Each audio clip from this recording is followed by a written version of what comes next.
की बात है, जंगल में एक बाघिन अपने 2 बच्चों को जन्म देती है। बच्चों को जन्म देने के बाद बाघिन बहुत कमजोर पड़ जाती है। बाघिन के दोनों बच्चे बिल्कुल सफेद दूध जैसे। वो उनको देख देख कर बहुत खुश हो रही थी। लेकिन ये क्या? तभी वहां जोरों की बारिश, आंधी, तूफान आना शुरू हो जाता है। तब बाघिन अपने बच्चों से कहती है, सुनो मेरे प्यारे बच्चों, लगता है बड़ा तूफान आने वाला है। मैं तुम्हारी कोई मदद नहीं कर पाऊंगी।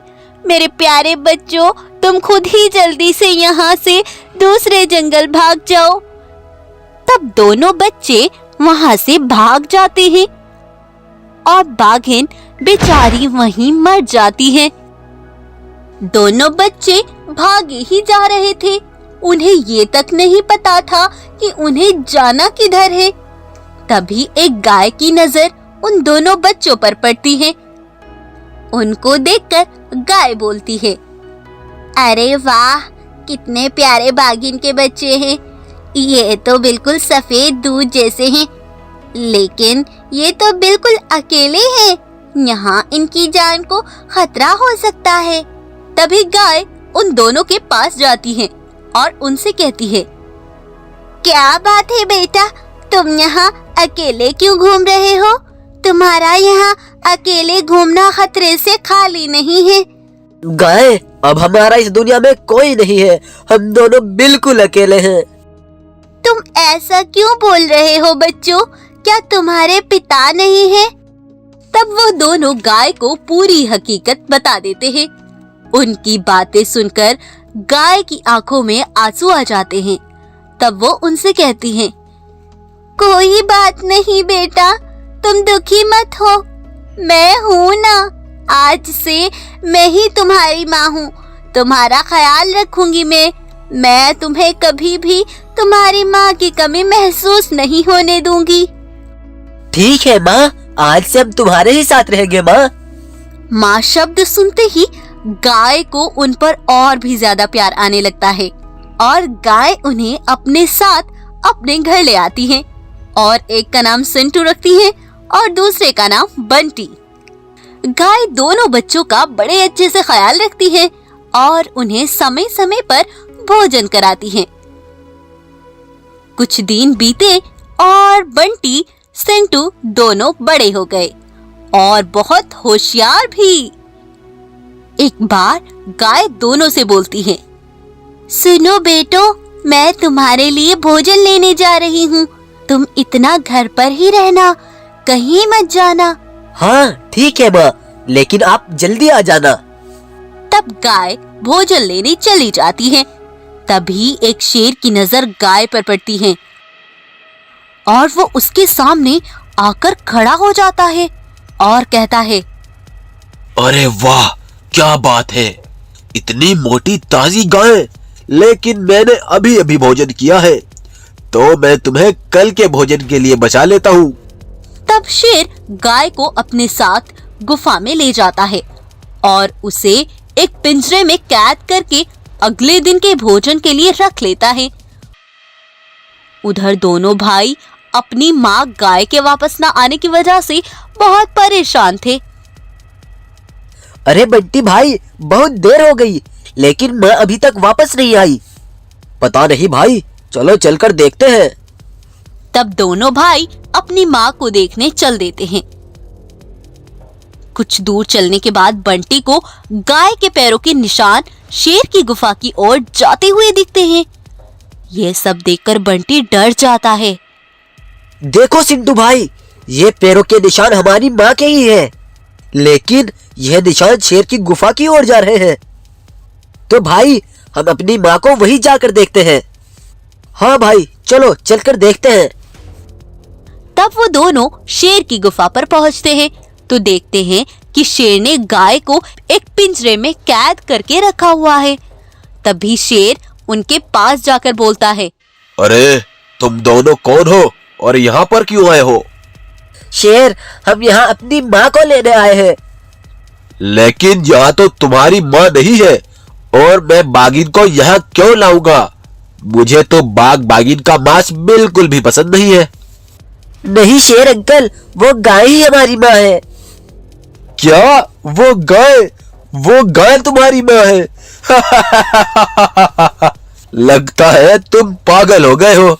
नहीं शेर, बचपन में हमारी माँ हमें छोड़कर इस दुनिया से चली गई थी, तभी से गाय माँ ने ही हमें पाला है।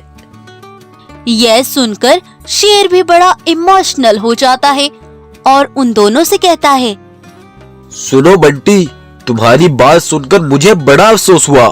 तुम अपनी माँ गाय को ले जा सकते हो। आज से मैं भी तुम्हें अपने बेटों की नजर से ही देखूंगा।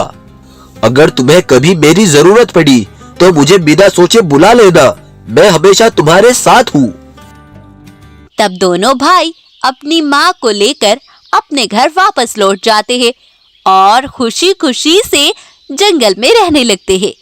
इस तरह से बाघिन के दो बेटे गाय को अपनी माँ मानकर अपना पूरा जीवन खुशी से व्यतीत करते हैं।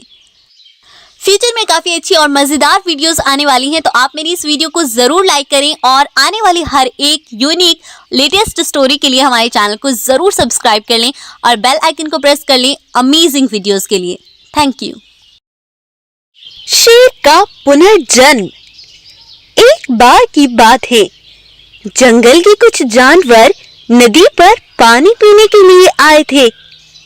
तभी उन्हें एक सफेद शेर पानी में बहता हुआ अपनी ओर आते हुए दिखाई दिया। वो शेर नदी पर आकर रुक गया। अरे ये तो कोई अद्भुत सफेद शेर है और ये बेहोश है। पता नहीं कहां से ये तिरता हुआ यहाँ तक आ पहुंचा। हमें इसकी मदद करनी चाहिए। हाँ भाई, चलो हम इस बेचारे शेर को अपने जंगल ले चलते हैं। तब वो सभी शेर को उठाकर अपने जंगल ले आते हैं। सभी जानवर शेर का बड़े अच्छे से ख्याल रखते हैं और उसकी मरहम पट्टी करते हैं।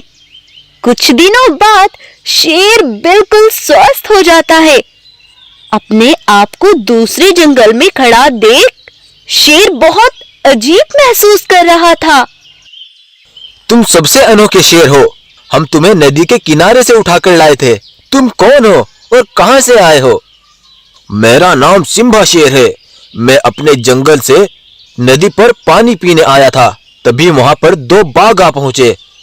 जैसे ही उन्होंने पीछे से मुझ पर हमला किया तो मैं नदी में गिर गया और मेरा सर एक पत्थर से टकरा गया, जिससे मैं बेहोश हो गया था। तुमने मेरी जान बचाई। मैं तुम्हारा ये एहसान कभी नहीं भूलूंगा। तुम सब बहुत अच्छे हो। तुम भी बहुत अच्छी आदत के लगते हो। वैसे हमारे जंगल का कोई राजा भी नहीं है, तो तुम हमारे जंगल के राजा बनकर यहीं रह सकते हो। यह सुनकर शेर भी बहुत खुश हो जाता है और बोलता है, बहुत शुक्रिया दोस्तों, बहुत शुक्रिया। मैं जो कर सकता हूँ तुम्हारे लिए सब करूंगा और तुम्हारा अच्छे से ख्याल रखूंगा। तब से शेर जंगल का राजा बन जाता है और सभी जानवरों की उनके साथ मदद करता। सभी जानवर अपने राजा सिम्बा से बहुत प्रसन्न थे, बहुत खुश थे। लेकिन ये खुशी ज्यादा दिन तक न चल सकी, क्योंकि वो दोनों लुटेरे खूनी बाघ भी अब इस जंगल में ही घुस आए थे। उधर सभी जानवर इस बात से बेखबर राजा शेर के पास खड़े थे। तब शेर उनसे बोलता है, सुनो भाइयों, मैं पानी पीने जा रहा हूँ। शायद मुझे थोड़ी देर भी हो सकती है। तुम सभी अपना ख्याल रखना, ठीक है? इतना बोलकर शेर पानी पीने चला जाता है। शेर के चले जाने के बाद वो दोनों शेर के मंच पर चढ़कर बोलते हैं, सुनो सभी जानवरों, सभी यहाँ पर आओ। उनकी आवाज सुनकर सभी जानवर बाहर आते हैं। अरे ये कौन है और राजा शेर के मंच पर क्यों खड़े हैं? पता नहीं, चलो चलकर पता करते हैं। तब सभी जानवर उनके सामने आ जाते हैं।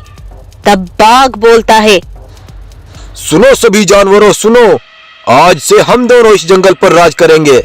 हमने फैसला किया है कि तुम में से रोज एक जानवर हमारे भोजन के लिए